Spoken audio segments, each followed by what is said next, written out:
Cornwall is one of the UK's busiest and most successful tourist resorts. The county attracts over 4 million visitors each year, bringing in around £1.2 billion to the economy.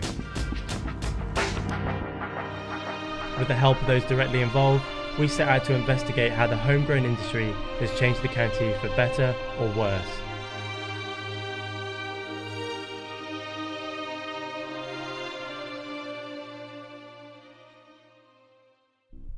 To do this, we need to start by delving into Britain's past. The Industrial Revolution created a mass change in society. In the east of the UK, machine labour reinvented the workspace as a faster, more efficient process. Society was turning into a clockwork managed system. Work meant time, and time meant money. It wasn't much later until the social need for a holiday became a necessity. But why was it that Cornwall would take on this role? One of the attributes is obviously the beauty of the place, the natural landscape, the sea, the history, the heritage, the fact that it's rumoured that Jesus came here as a business tourist 2,000 years ago. But I think another great attribute that really is the icing on the cake is that in the Northern Hemisphere, when it comes to holidays, people tend to go south and west. It's always deemed to be the nicest place to go. So we've got the great advantage, not only a great product, but actually being in the right part of Britain. So trying to persuade somebody from London to go to the northeast of England is trying to push water uphill, even if they had a great product, which they have. When you've got a great product and it's actually in the south and the west and people believe the sun is better, it's warmer, quality of life's better, everybody really love to live down here, then that's the dream ticket, and that's been working seriously for over 200 years. The big thing that opened up tourism in Cornwall was the advent of the railway. The opening of the railways into this part of Britain brought in prosperity and the opportunities for transport and travel. The railway coming into the county was really the beginnings of changing the world forever. Transport had been very localised, mainly by shipping, as the roads were appalling and so on. So the railways opened up the whole area to all sorts of transport, and that was the very beginning of tourism into Cornwall. The Great Western Railway promoted some of these obscure places like Newquay, Falmouth, Weybridge, Padstow and so on as tourism resorts.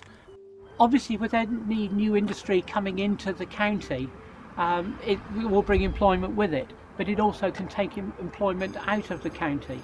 The railways would have created a lot of jobs for local people as they were developed through the county, and not only the primary jobs of working on the railway, but the secondary ones associated with tourism, of running hotels and cafes and gift shops and so on. And the railways still bring in huge numbers of people and supports these industries. I think there's a number of different industries that have affected tourism. Hotels just one of them, and a smaller part. And hotels tend to come secondary to how well tourism does here and how well it sustains. First of all, you have to have good attractions. You have to have a great location, which Cornwall has naturally. The attractions have got better, and then restaurants come. And the culinary experience, I mean, I am Cornish, I grew up in Cornwall, and when I was young, back in the 80s, all you had was fish and chips, and not a lot more to offer your tourists that were coming here. So nowadays you have very good restaurants, very well celebrated chefs, a couple of celebrity chefs who are passing on their trades. And with that, there needs to be good accommodation, obviously, because the consumer or the tourist does expect that. So I think nowadays, hotel accommodation almost comes third in the line of what tourists look for in a location.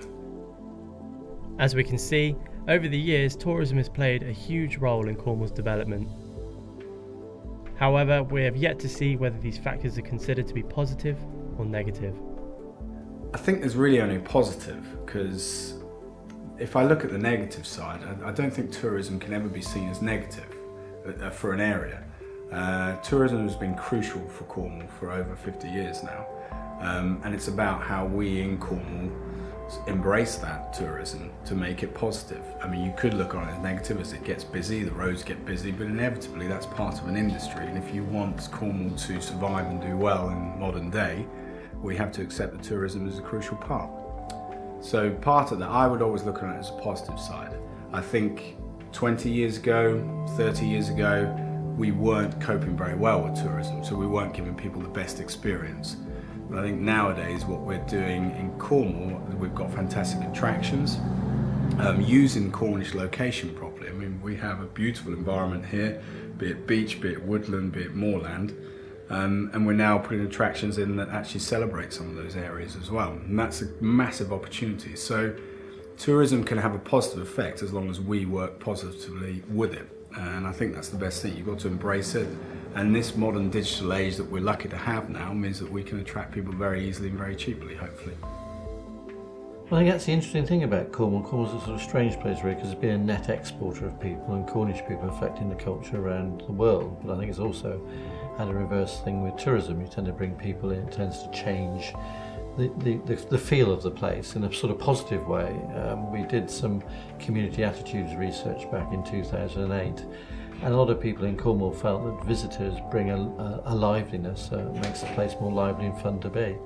Actually, about 20% of visitors said they actively sought out to socialise with visitors. But there are some downsides. Having 4.5 million people visiting Cornwall means we suffer from issues of congestion.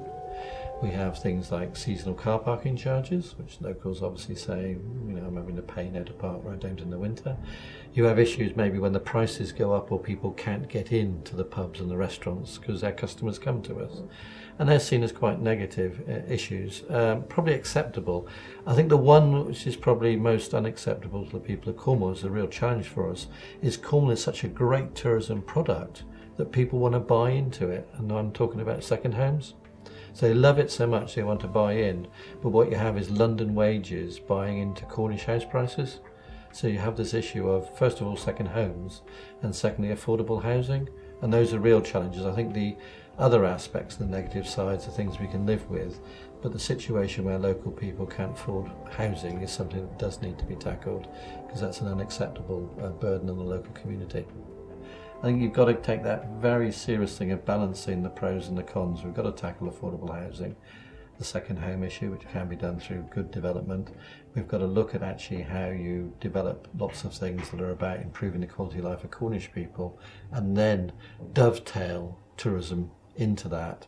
That way I think tourism can and will be more acceptable, and we can in a way mitigate the negatives and build on the positives. Cornwall has come far since its commercial opening to the world. Thanks to the rise of technology, the industry managed to sustain itself, shaping the county many live in and work in today. Despite the negative attributes of tourism, the balanced combination of the accommodation, transport and creative industries means that the future of Cornwall's economy looks to be one of prosperity.